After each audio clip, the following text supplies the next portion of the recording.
जैसा कि आप जानते हैं कि लखनादौन में ग्यारस मेले का पर्व मनाया जा रहा है, परंतु ग्यारस मेले के दूसरे दिन दो जगह मेला लगा रहा। पहला म्यूनिसिपल ग्राउंड लखनादौन और दूसरा नगर परिषद कार्यालय लखनादौन। कारण था बैनर विवाद।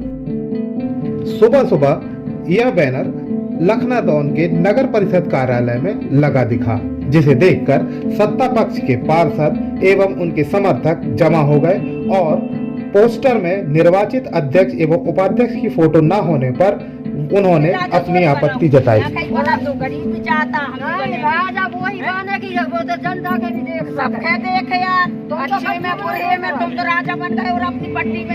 वहीं आनन फानन में संबंधित बैनर को निकाला गया। साथ ही प्रभारी सीएमओ से इस बात के लिए भी प्रश्न पूछे गए कि यह बैनर किसकी अनुमति से लगा है। बात को बढ़ता देख सिवनी सीएमओ, जो कि लखनादौन अतिरिक्त प्रभार पर भी हैं, वह आई और दोनों पक्षों की बातें सुनी।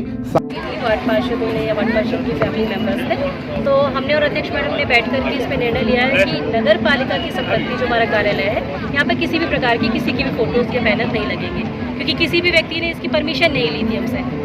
अभी वर्तमान में किस निर्णय में आप पहुंची? कार्यालय के सारे हमने पोस्टर बैनर फ्लैक्स जो निकाल लिए हैं और कार्यालय परिसर में किसी भी प्रकार के बैनर फ्लैक्स नहीं लगेंगे।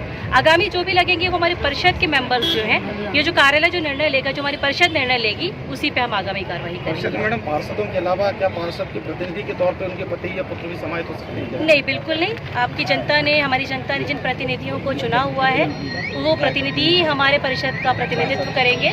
उनके तौर पे कोई दूसरा व्यक्ति जो है वहाँ पर लागू नहीं होगा।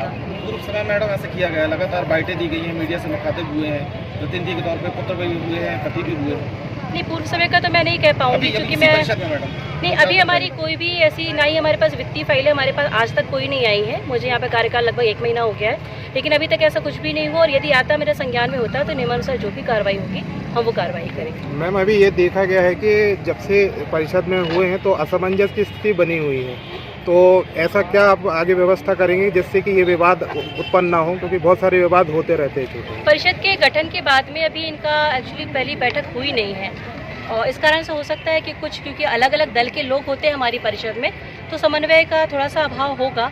मैं प्रयास करूंगी कि अध्यक्ष महोदय की अध्यक्षता में हम बहुत ही जल्दी एक इसकी परिषद की बैठक का आयोजन करेंगे और आपसी समन्वय बनाने का प्रयास करेंगे। मैडम, प्रभार दिया गया आपको, कितने दिन लखनऊ आप देखेंगे कार्यालय? नहीं, ऐसे किसी प्रकार का प्रभार नहीं दिया गया है। ये आवश्यकता कार्रवाई के लिए दिया गया है। जब भी मुझे समय मिलता है बिल्कुल मैं यहाँ पर आती हूँ, और आगे भी जैसा समय मिलेगा, जब तक हमारा कोई नया सीएमओ यहाँ पर पदस्थ नहीं हो जाता है, तो मैं यहाँ पर अपना कार्रवाई। आपकी अनुपस्थिति में यहाँ पर कौन प्रभारी रहेगा अभी?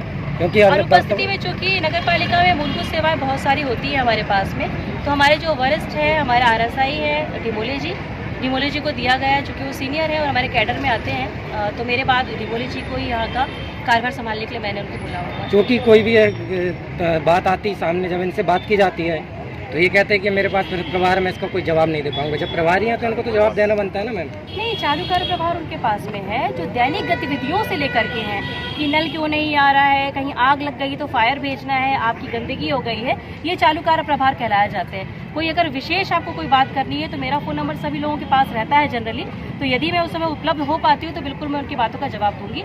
अन्यथा आप कार्यालय के किसी भी कर्मचारी के साथ में आप मुझे संपर्क करने का प्रयास कर सकते हैं।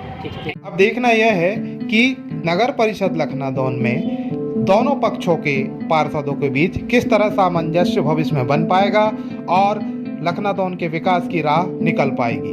धन्यवाद।